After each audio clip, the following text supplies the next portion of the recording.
Ladies and gentlemen, boys and girls, children of all ages, Dynamic Forces and Dynamite Entertainment present the living legend, Greg Hildebrandt. Wow. Thank you so much, Nikki. It's an My honor and pleasure. privilege to be here with you at Dynamite. It's been a lot of fun. We've known each other a good bit. A while, huh? How long ago was it? It's almost, we're getting close to, well, it's over 25 years, so I don't know if we're getting close to 30, but Yeah. I remember meeting Gene outside of a bar. It wasn't openers, but it was with Joey and Jimmy, and it was, well, it wasn't openers. God. She just said it was 93. Oh, was it 93? Okay. She just said, I don't, what the hell? I mean, Yeah. Now, for everybody to know, when you were taking your painter's schmuck, whatever it's called. The old Steve Allen show, way before your guys' time in the 50s. He always had this thing going, schmuck, schmuck. I have no idea what the hell it was, but it was some crazy thing. You know what I'm saying? So that's what I hear you. Whatever. So Greg and I were talking about, I wanted him to take his shirt off because right before the interview, Gene said, "Well, Greg's got to go get his shirt and some coffee." I was like, "No, tell him to keep the shirt off." I've seen Greg in a Pirates outfit. I think when you were at Alexander's Gallery when you met Frank Frazetta. Oh my God!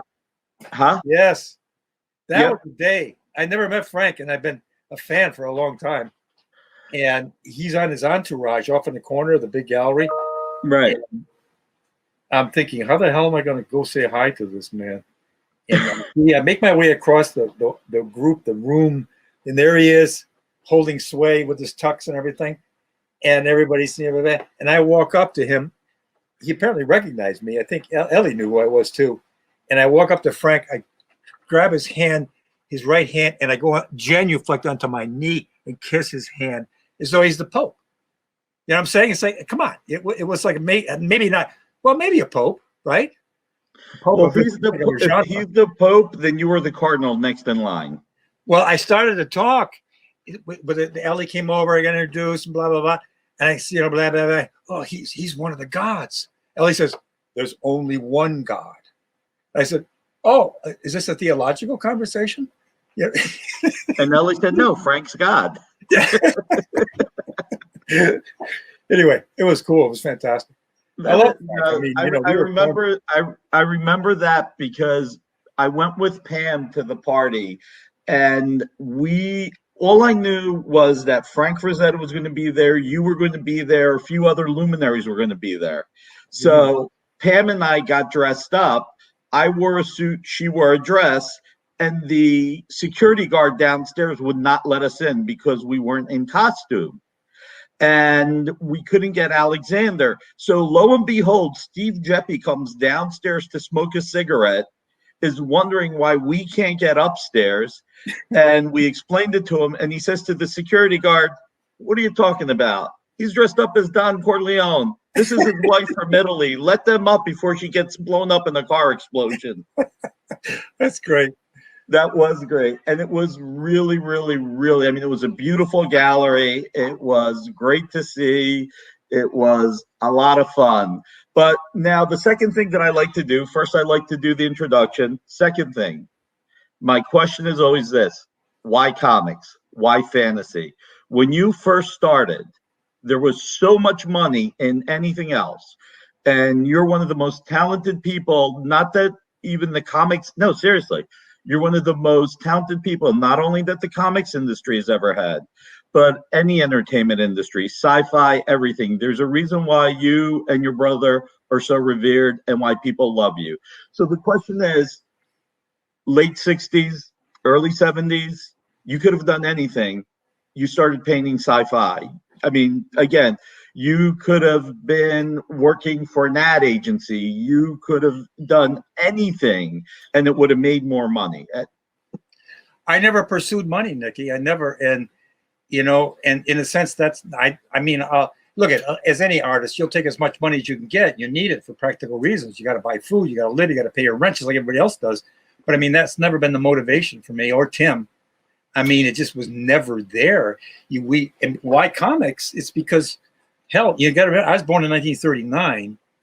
So I grew up with the comics. That was what we had. We had comics, radio, and basically the comic strips, which were monumentally magnificent back in the day with, Prince Valiant, Hal Foster, and Alex Raymond, Flash Gordon, and all. But that's what we had. That and the Saturday matinees. You'd go to the movies and spend a whole day at the theater watching 2 features of 7 cartoons, short subjects, stuff.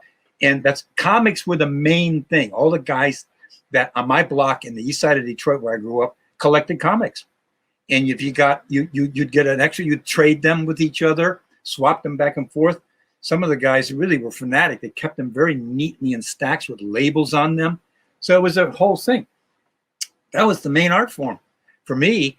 I mean, and that was, if I go back in my memory banks to the first stuff that I'm aware of, it's the daily and Sunday newspaper coming in the house. That's the art that I'm aware of on a daily basis. And what is that? That's all comics. It's all sequential art. And like I say, the magnificence of it, though, was like a whole different world back then. It was a truly high art form. And so I never made a distinction between high art or low art. This is some BS routine created by, I don't know who the hell, critics, those who have to compartmentalize and put one thing above something else and say that's better than this and thumbs up and thumbs down. Well, that's BS to me. I mean, I never, before I knew anything about sociological ideals or politics, Tim and I were interested in all kinds of stuff, predominantly comics. So that's why finally, after a long career of film and industrial film and animation and live action documentaries and general illustration, you name it, all around the city, New York, and advertising and publishing, I finally said, then I met Jean and we got together. She started a publishing company, and amongst the many things along the line, I just said to Jean, I would like to do something in comics. It just hit me as something that I was ready and willing and able. It had been there in my mind. And by this time, I'm what? I don't know. That's 1994. I was born in 1939. So I'd already had a lot of careers, in a sense, in art. And I remember the very first thing I did, Gene contacted, who was it, Gene? Was it Carlin or was it, who the hell was it at DC? Somebody you contacted at DC for Joey Cavalieri at DC, and I did a Spectre cover. Of course, that's again Jerry Siegel, going back to my time frame, and what Tom Mandrake and John Ostrander had just done a beautiful series, and I wanted to do a cover for that. So they gave me that. That's the very first thing I did, was a painted cover for that thing. Then they seemed to be kind of like not too enthusiastic or whatever it was about me doing more work. So I said, well, we said together, Gene, let's marvel. I mean, because I had met Stan some years before when he was doing Epic Magazine, and he did an article in Epic on Tim and me, and our project, Earthsharak, which is a book we wrote and illustrated. We're trying to get off the ground as a film in Hollywood. And I met Stan way back then, but I never really kept in touch with him, see him on and off. And then, so Gene, I started to make some phone calls over to Marvel, just to kind of like touch base with various people outside of Gene. And my attitude about it was that I was willing to start at the bottom, sweeping floors if necessary, because I had to prove myself. I'd never done anything in sequential art that anybody was aware of, except as a kid I did it, but that's all kid stuff way back when. So I was ready to do right down to the base bottom, start that way. And Gene basically said, well, the hell with that. Called Stan. Stan gave her the people over there to contact, who was Calamari. Joe Calamari was the head at the time, which was a really great name. When we went into his office, Joe had a can of squid on his desk, I remember Joe. He was a great guy and definitely a character. I'm talking too long. No. I'm just going with the Joe was definitely someone who wanted to break the mold. He worked with new talent like yourself.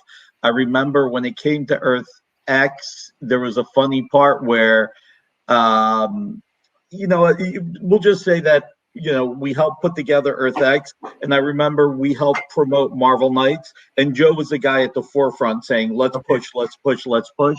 And he had great people with him like Dan Buckley and others. Yeah. So he had people that had the foresight to say, how are we going to get out of this? Because, of course, this was in the middle of the Marvel bankruptcy. People were fighting for ownership of Marvel. But we're going to go a little bit further back right now. Okay. So the DNA that you have in pop culture, in comics, and you know me well enough that I'm all over the place. Actually, real quick, you're talking about being a child of the 40s, and the comics were in the newspaper strips. The comics were everywhere. You were trading them. And if you think about it, over the entire 80-year history of the comics, we're an industry. People will argue whether or not we're one of the only American-born industries with jazz and maybe baseball. Yep. I'll always say we are. So whether or not people agree, disagree, I don't care. Yeah. But the comics, like you said, they were the weekly serials. You had Batman, Shazam, Flash Gordon, Buck Rogers. I think Buster Crabbe played both Buck Rogers and Flash Gordon. He did in the serial, yes. And, through the years, the industry has grown and morphed with the direct market. And today, the Marvel movies and the DC TV series and some of the new DC movies are back at the forefront. But even other comic books like Dogman or Diary of a Wimpy Kid for a new generation is there. Yeah. The only part of this medium that seems to be slowing down, which is a shame, is the newspaper strips. But that's also because newspapers aren't doing what they used to. But let's talk about you. So you one day, and I'm going to see what I remember. You and Tim were hired to create a poster. And it was for this newfangled movie coming out. And it was for something that was going to be really weird. Sci-fi, things nobody had ever seen. Sci-fi was always demeaned. Huh? Sci-fi was always demeaned in Hollywood. I have no idea why the hell it was. Oh, you know what I mean? Until it started making real money, it was. Yeah. I mean, basically, no one had seen anything from Star Wars since the 1930s serials. I mean, that 1930s, 1940s. Right. That's the last time you saw something like that. And to a degree, that may be why Hollywood looked down on it. Like, it had its time. You know what I mean? It had its day and age. Yeah, and I think they looked at it as kitsch or kid stuff or that kind of crap. You know what I mean? Exactly. Star Trek, had 4 seasons. Ooh, wasn't that special? Yada yada yada. So you get called in and you paint this poster. What, overnight? You're like, I remember. Well, they needed it fast. I mean, because George Lucas, apparently, I didn't know who George Lucas was. They never mentioned the name to us. The ad agency handling 20th Century Fox's account called us, kind of in a panic. Hey, you guys, we got a film. It's coming out in a week. The director isn't entirely satisfied with the poster he has. You guys got to help us out, please. We had come through overnight once before for them overnight, even though it wasn't used for Young Frankenstein, for Mel Brooks' Young Frankenstein. And we literally painted a picture overnight. And the point is, then we got famous for The Lord of the Rings in the 70s. And then they called us because they needed this poster real fast. So we went into the city. I live in Jersey. Tim lives in Jersey. Got on a train and went into the city and went in, and we're looking at all this stuff. And I says, what the hell is this? Who's the guy in the helmet and everything? And it's a man in the Iron Mask or something. These guys didn't see the film, so they had no idea what it was about, in terms of the story. But they all already had a poster, Tom Young's poster. Tom Young was a great poster artist for a long time. He did the classic Ben-Hur with the big chiseled letters and everything. Oh, wow, okay. Yeah, so he was great. They had a poster. And it was a nice poster. I mean, they said, I said, what do you want us to do? And they said, well, they want you to make it more comic booky, which I thought, Tim and I, comic booky, what the hell does that mean? That doesn't, they gave us all the information.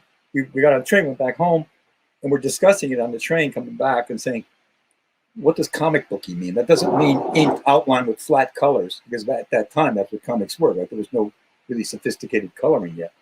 And so they can't mean that. So we kind of said, well, probably more intense color contrast, and maybe the chick should be a little sexier, more Frazetta-ish. That's what I thought, with no directives. Right. And they also said they didn't give us any photos that were really good of the two principals, the actors, Hamill or Fisher. And so we had all these different lighting setups. You need the head, and we had the overhead light coming down on the head. You know what I mean? And we had no shots of their faces in that lighting condition. So how to construct everything was very tough. And they said, "Oh, don't worry about it. Nobody knows who these people are, so you don't have to worry about likenesses." So we went home. They needed the poster. They needed it right away. If we could have brought it in the next day, but it took about 36 hours to paint it. We just worked around the clock, and it's one of those slash dash things where you're just going to town. I shot my first wife and then a buddy who I grabbed, put bathrobes on them and stuff, and shot Polaroid shots to go from the figure just to get the lighting and everything. Kept Tom Young's basic structure, moving things around a little bit, and brought the painting in, and they liked it, and they said, I said, well, you need something in the corner because the two droids weren't there yet. It seems like you need something. One of the guys left the office and came back and said, yeah, put in the two droids. So right now they needed it right then. So I told them what paint we needed, and we drew the pictures right on the spot, and then transferred them painted on masonite actually, and they went and got paint that I told them I needed, and then we painted it right there on the scene. And then the next day, we left the painting with them, and that was it. So I left them. I mean, it was like the world went nuts then, and we got swept up into the craze. Tim and I, like Us Magazine and People Magazine, were knocking at our door. I mean, you're just, and I kept saying, look, this is Tom. Go to Tom. He did the poster. We didn't have anything to do with this movie. We're post-production. Nobody. It didn't matter. The wave was so huge. I think anybody who was like standing off on the fringes would have got swept up into it. Well, if I remember correctly, Tom's poster almost was more like Leia and Luke were more like, we're ready to take on the world. And your poster had more humanity to it. And it's no disrespect to his. He did a great poster, but yours was more like, I'm ready for battle. And she's more like, I'm ready for battle because they're up against the Empire. Yeah. I mean, I had that feeling for it. I mean, Tim and I had already done our own, we were working on our own, conflict of good versus evil, the whole thing. So, and I'd lived in that world since the Lord of the Rings, and all that stuff. And again, going back to comics, it's always the good guys versus the bad guys. That was always those archetypes, those archetypes are going a bit back to the beginning, of human history. But, we plunged into it. I think it's upping the palette, you know what I mean? That's the first time, other than our Ursharak paintings, which you've already done, we cranked up the chroma scale of our color and light from what we had done with the Lord of the Rings, which were muted and old world looking, Yeah. So I think that has an impact. I mean, you find you got what? How much of a fraction of a second to grab somebody's attention with a paperback cover on a book? It's so little. It's so little. You either grab it or you don't. Color contrast works for that kind of thing. Yeah. Even trying to get them to look at it for 10 seconds, you got to grab them for them to say, let me take a closer look. Because if you don't grab them right away, you're not taking that closer look. And just another little story. Did you ever know Ed Summers? Super Snipe Comic Gallery downtown was incredible. He had a collection that would knock your socks off that went back to Little Nemo and Slumberland, Winsor McKay. Wow. Original sheets. And Ed was this freaking, Fellini would go there to look at his stuff to get ideas. Wow. He was a friend of Lucas, and we got connected to Joe. He was the guy that spent 14 years cleaning up the rights on Conan, the first Conan film. Okay. And Ed was the guy that was basically got that movie made. He got in the early stages of it and was working on it like crazy. And we were there, and he says, hey, the film had just come out, Star Wars had just come out. And he says, you want to meet Carrie? And I said, yeah. It's Tim and I, and he walked up the street. It was some someplace in a village. I can't remember exactly what. And went up to her apartment, and she was a big mob there, and she was packing up, ready to go on tour to Europe Right. for the film. And she was really nice. She was fantastic. She was really nice to us. And she said, "You made me look a lot better than I really look." And I, and I said, "I don't think so. I don't think so." I said, "But look, they told us that the likeness didn't matter because you were unknown. So I can't help that." But Not anymore. she was great. She was Yeah. Well, it's amazing. You guys never sat on your laurels, and that's friggin' fantastic. You're But going to get your butts all scratched up doing that kind of stuff. it's right. It's right. It starts. How are you going to look this good at 81 if you sit on your laurels, right? So, I mean, no, but Nikki, it's like you don't sit. I mean, it's like there's this kind of nagging dissatisfaction that it isn't good enough yet, and I ain't there yet. It's not right yet. Whatever it happens to be, it can be better. I gotta get there. The next one will be it. That's always that's driven me probably since I was 5 years old. That mentality, and it's both a curse and a gift because you're never content. There's right. this kind of eating away at you thing. You know what I'm saying? Yeah. And it's Well, I wanna go back to now, as we jump around time, talk about the Tolkien work you did for the Lord of the Rings. And it's amazing. I'm pretty sure reading those books, anyone who had not seen your art, who knew what the characters looked like in their minds? But what I will say is on so many levels, and I say this not taking away from anyone, but Peter Jackson, the Tolkien estate, New Line Cinemas, Disney, who owned 5% too, and the entire genre, sci-fi, comic book, and the rest of the world what the Lord of the Rings became, not only due to Tolkien's imagination, but also that you and Tim took what was there and made it all real. And, I'm sure other artists, if there were other artists, would have done a good job. But there are plenty of times that there are creators that put pen to paper, and when it finally becomes a movie or something, the director or the studio says, "This isn't good enough, start from scratch." But when you look at the Lord of the Rings movies, when you look at everything that's been made, the DNA is there. It says Greg and Tim Hildebrandt. You've affected something that is something a creator will always want.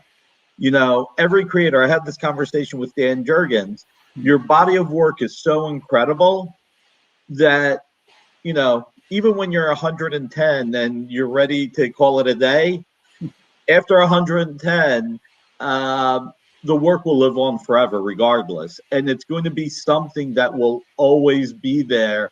And you have such rarefied air. That's the one thing people don't realize. The Carnegies, the Mellons, people read about them in books and you read about them in class. And, especially, obviously, especially if you're a business major, but it's meaningless. They did nothing. They didn't really create anything.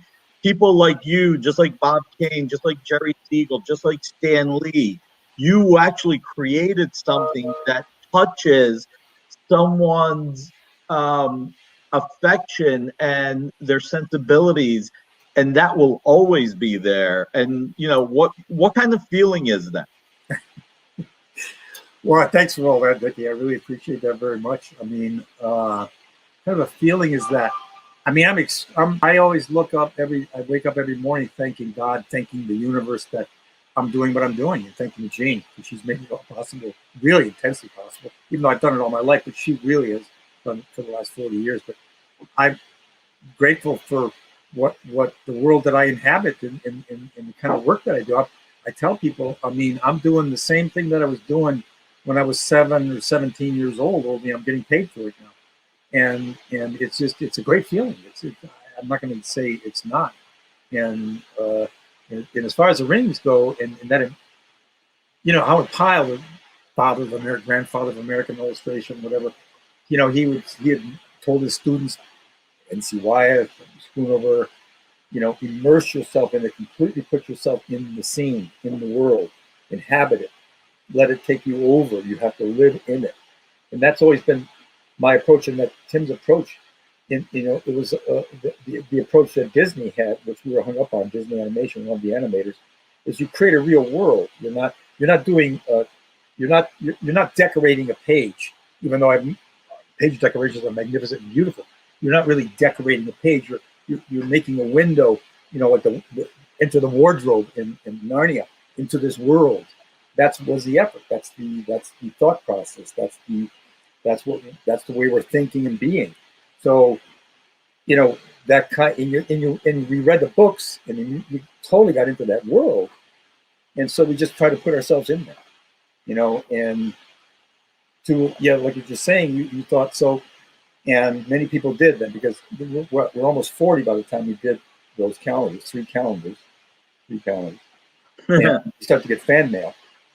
Never had fan mail before, and people really telling us that the images that we painted really fulfilled their ideas and thoughts about that world.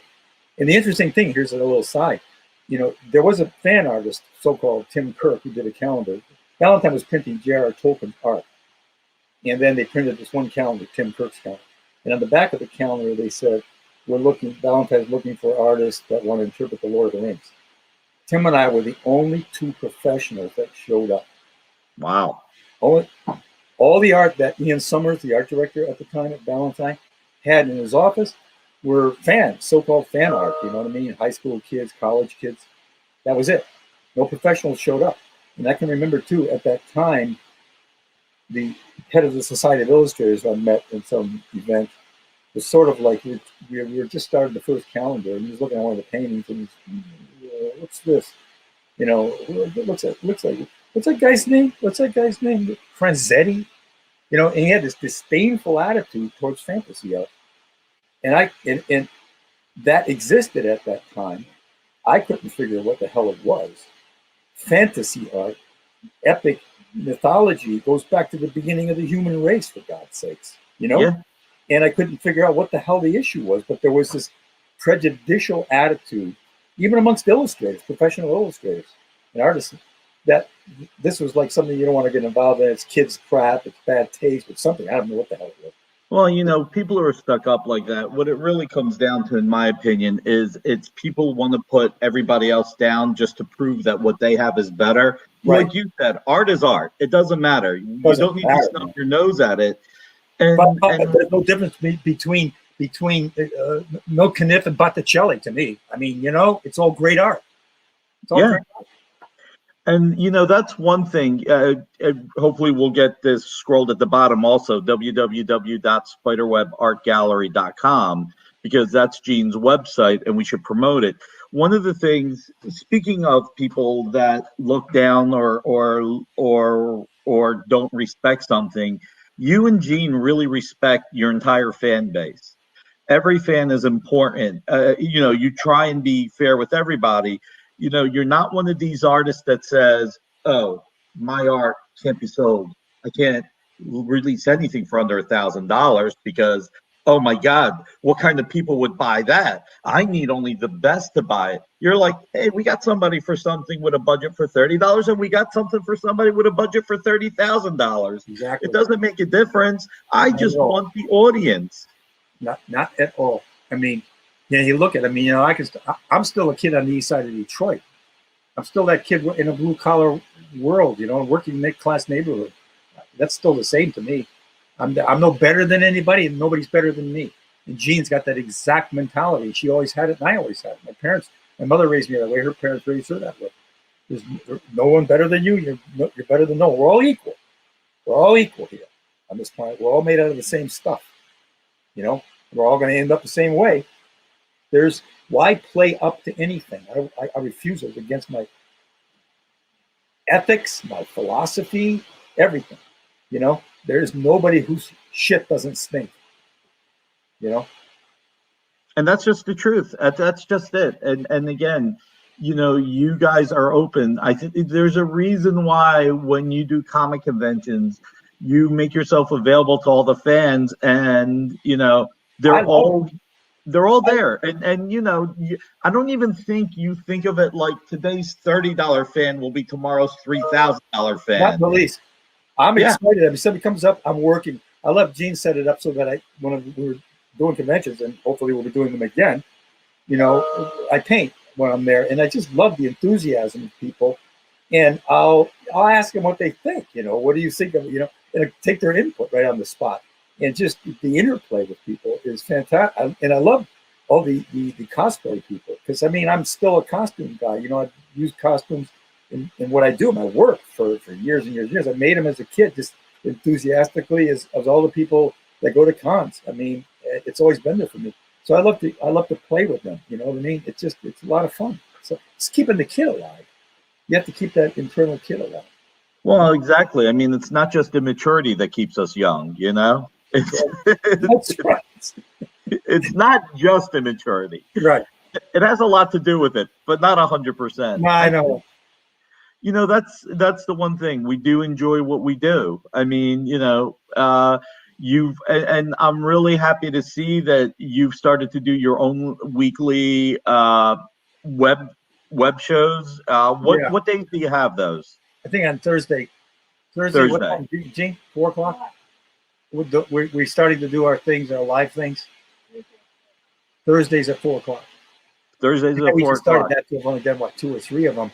And, it's like you're trying to get it together. You know what I mean? Yeah. What's the approach you want to take? I think it's going to be, we're trying to form it, get the structure, Look, it's the new world that we're in, and it's one of the only ways to be in touch with our fans and just reach out there. And it's the people that are doing this and servicing the fans, because that's what we need to do. Our job is to service the fans. Well, yeah, absolutely. Have to keep the customer satisfied. Yeah. And it's to reward them for supporting us.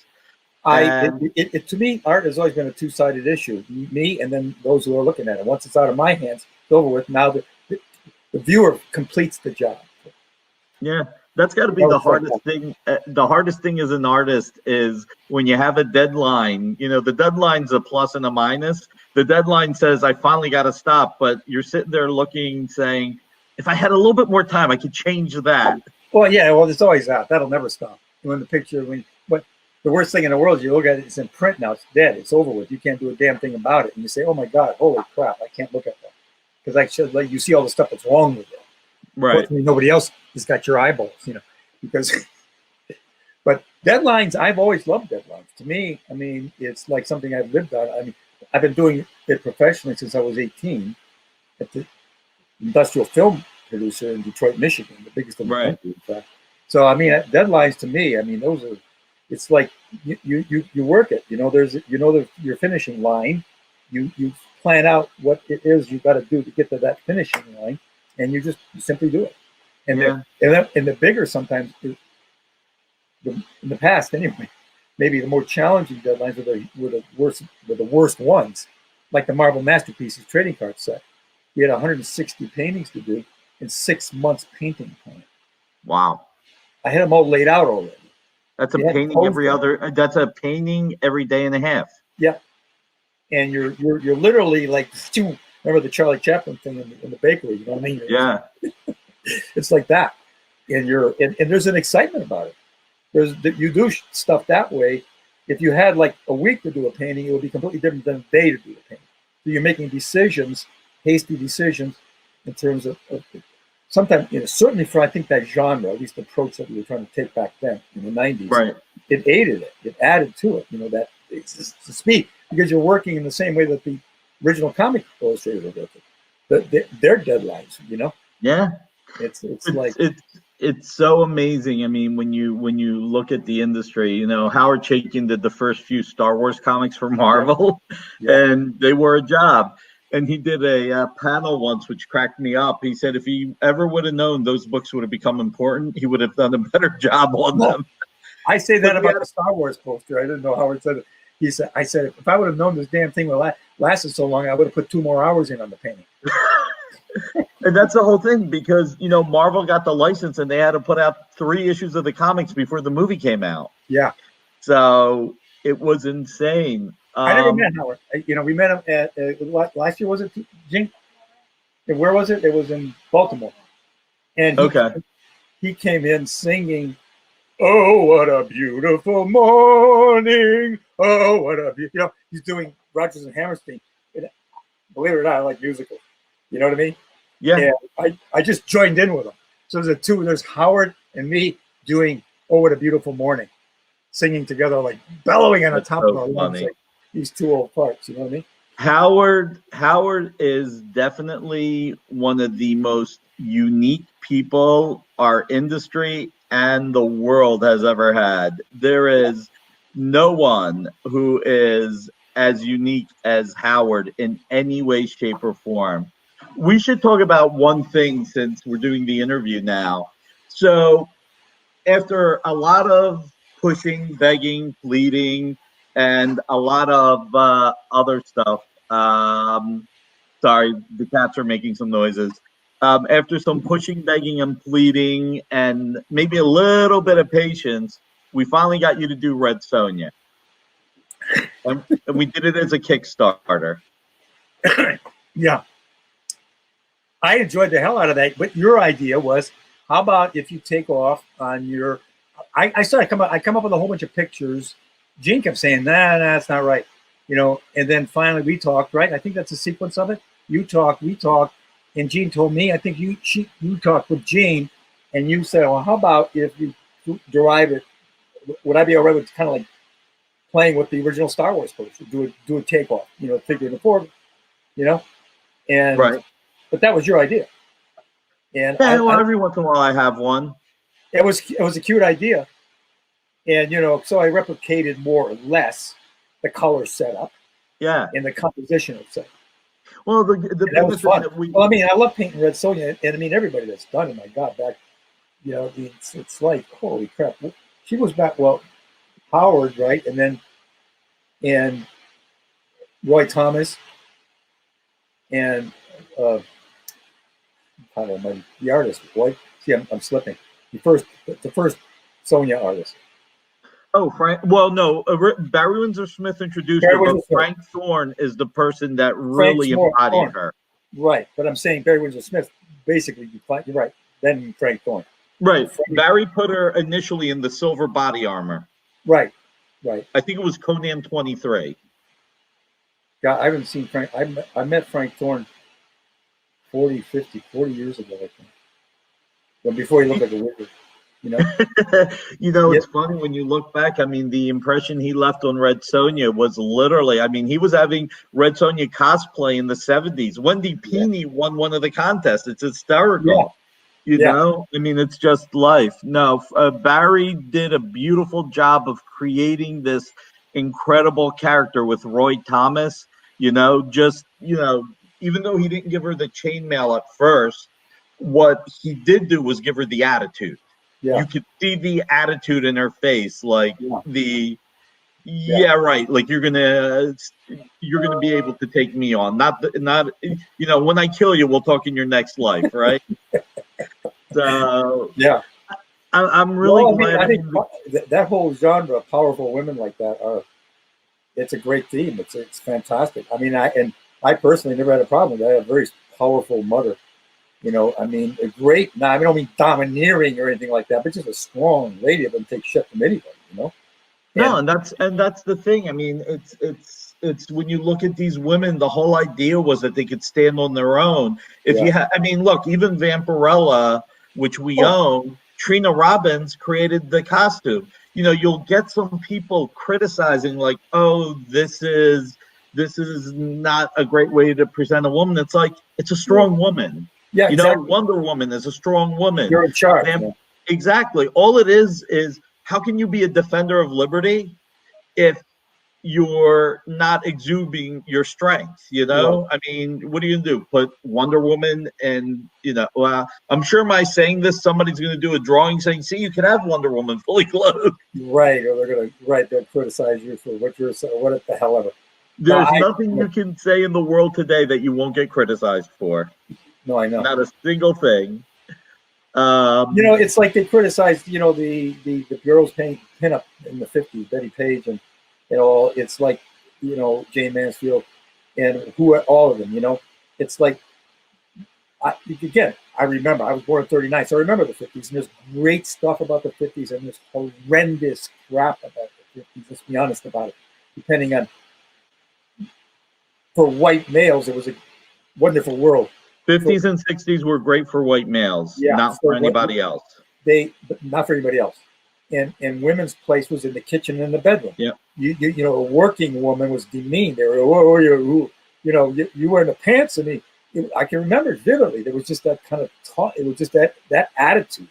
And you're supposed to look like with the frilly apron, putting the pie in the oven and all that kind of stuff. Well, Nick Cardy used to tell the story of Ramona Fradone because she was one of the first true female art. I mean, there have been plenty. I'm not saying there haven't been, but Zoe Moses was a great pinup artist. Zoe was fantastic. Anyway, but Nick Cardy's the one who told me the story. So Nick said Ramona would go into DC offices and wouldn't take shit from anyone. He said people would give her shit and she would put them in their place. She's there to drop off art and to pick up a check. That's Gene. That's what Gene. I can still remember the first encounters at Marvel. Some of the guys just backed off. They didn't know how the hell to handle it. They were still 14-year-old boys, living, and there's nothing wrong with that. But I'm saying she was a powerful lady. They just didn't know how to handle it. Right. And she's straight as can be. You know her.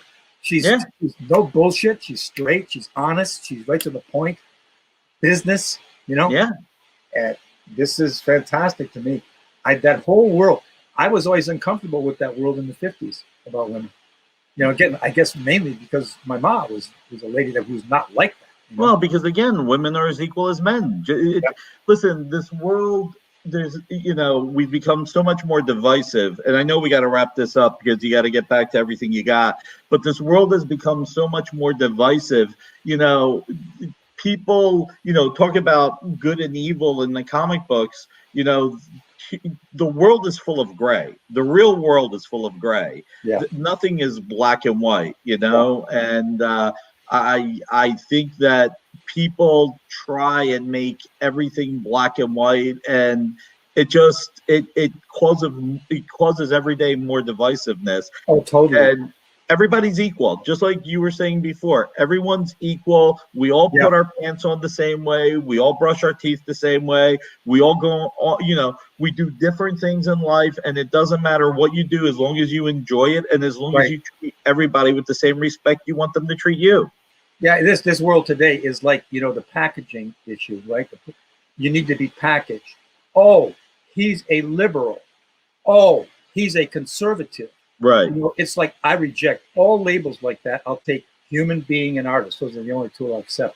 Because once they think in their mind, oh, he's a liberal. Oh, so they've got their picture, whoever they happen to be, of what that means for them. As though, whatever the line is from Shakespeare, there are more in this universe, in heaven and on earth than a dreamed of in your philosophy, buddy. Right. It's like those are the only two, and that's going on so strong right now, right? I mean, my God, more than I can remember in my lifetime. And it's so simple-minded. It's really stupid. There's all kinds of billions of possibilities, Yeah.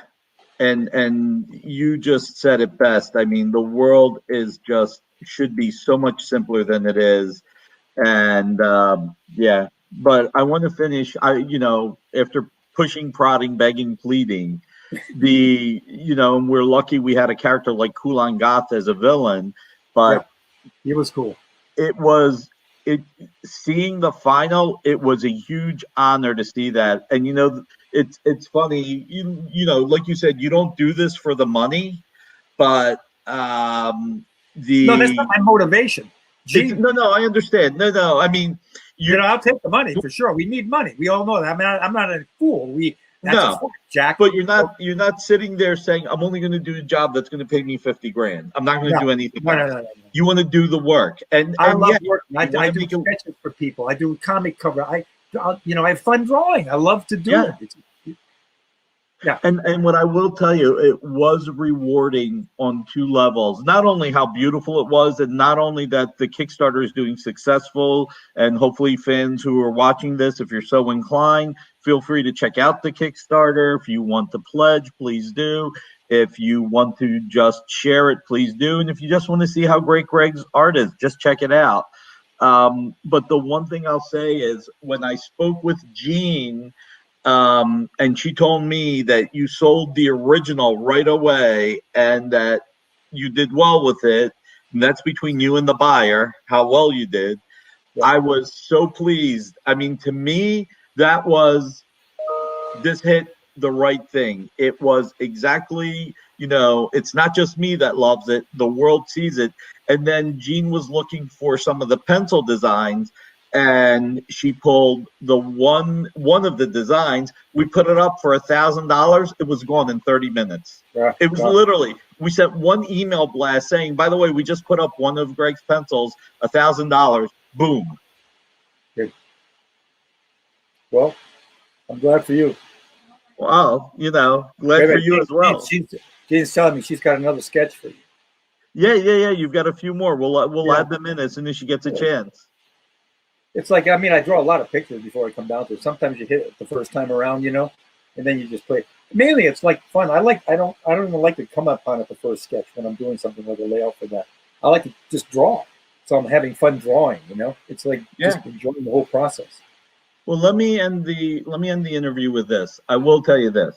What I was saying to you earlier is not only with the Tolkien art that you created, the Lord of the Rings.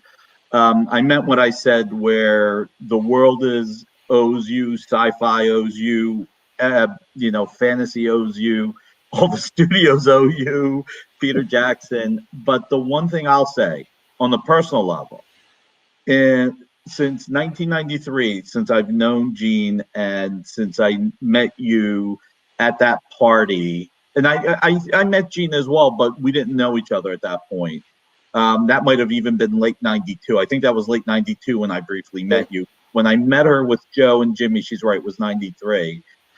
I will say that my life has been better knowing you both, and I appreciate that. Wow.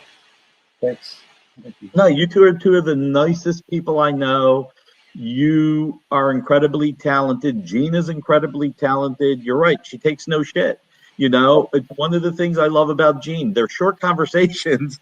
The only you don't need all that. You get down to it. The only way conversations become long is if she doesn't like something and she explains to you why, and you're working through it, or she likes something and she's talking to you how to make it better. The short conversations are, no, we're not doing it. Let's talk about something else, or this is perfect. Let's run with it.